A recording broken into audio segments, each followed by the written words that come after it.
امبارح حصل موقف غريب قوي. استنوا اكتب نفسي عشان البتاع ده ريحته ما بتعجبنيش. شميته. امبارح قابلت واحده من صحابي، هي اللي عايشه هنا، دايما لما باجي هنا بقابلها، اسمها ملك صاحبتي من 10 سنين.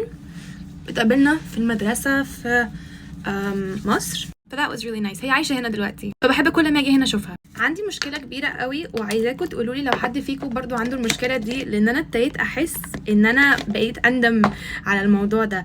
حد غيري لما بيروح محلات مثلا ويشوف حاجه عجباه وكده بيكسل يتراي ات اون، او بيكسل ان هو يجرب الحاجه وبيجيبها، وبعدين يروح البيت بقى ويكتشف ان هي لا مقاس ولا شكلها حلو عليه، وبعدين بيرجعها او بيكسل يرجعها. بس طبعا بغلو الاسعار اليومين دول مفيش حاجه اسمها يكسل يرجعها. اول ما جيت هنا جيت بنص كم والجو كان برد جدا فتلكت، بقالي يومين بلبس بكم والجو حر جدا فما بعرفش اتنفس، مش عارفه البس ايه.